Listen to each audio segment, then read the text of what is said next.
Hi, my name is Adam Wiencken, and I'm the percussion specialist and battery arranger for Broken Arrow High School in Broken Arrow, Oklahoma.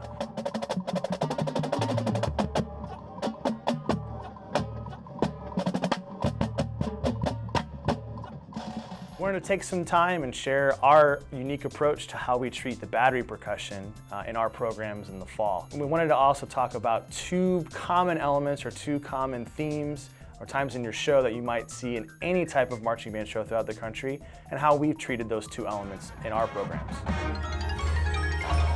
The first example we wanted to talk about was the treatment of a percussion break.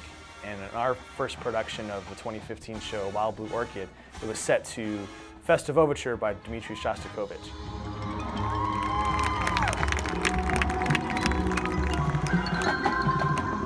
So for this particular moment, it was more of a transitional moment to get back to the woodwinds. Functional, but also musical in its intent. I chose to keep a lot of the original string material in the front ensemble to keep all of that moving forward and have the battery just supplement it as a kind of a driving force. And to maximize the musical effect and musical palette of the drum line there, I explored different textures and timbres, especially within the snare line, to bring out some of the original material, take some of that richness and the brilliance of the original material and just apply it to the percussion section, and that's going to give it its dance-like quality.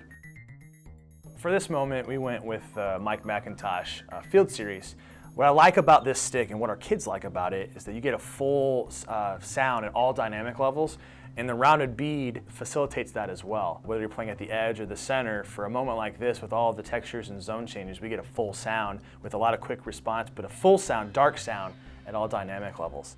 For the tenors, we went with the mizzles, which have a very similar feel as the snare sticks, but with the tenor voice, it gives us a little bit of brightness, not in terms of timbre, but in terms of balance within the ensemble. It had a great way of projecting within the battery, but also not overshadowing anything else percussively. Really, really like this tenor stick because of the consistent quality it gets from player to player, but also just in terms of the way that it speaks on the drums. Our second example is the use of an impact or the end of a production of a program. In 2015, our last production was based on Shostakovich's finale of Symphony No. 5. This music was very powerful, dark, intense, already had a lot of inherent energy to it. And I think it was important on the onset just to make sure we're considering all levels of the visual demand. In our treatment of the Allegro, especially at the very last 40 seconds of the program, there's a tempo bump almost every single phrase from letter to letter. That was really important to consider that as they're moving around the field, so that as the visual demand went up higher, the musical demand still stayed within balance in terms of difficulty.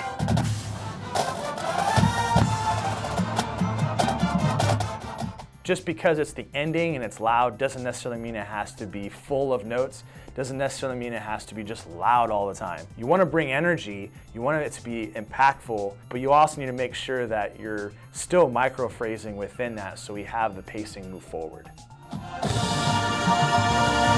We talk a lot about using space and not overriding. That doesn't necessarily mean that the parts can't be enjoyable to play. Just because you're going to write a little bit simpler so that it's more functional and it's easier to line up, doesn't mean that you can't have fun with the parts. So one thing that was really important for all of us was get these kids to really emote energy and perform so it's fun to watch. You're not evaluated on a lot of those materials that we necessarily consider as really, really important in our idiom. We wanted to make sure that it read clearly all the way to the end so we really finish our story with a punctuation point. We're very clear with how we're releasing everything.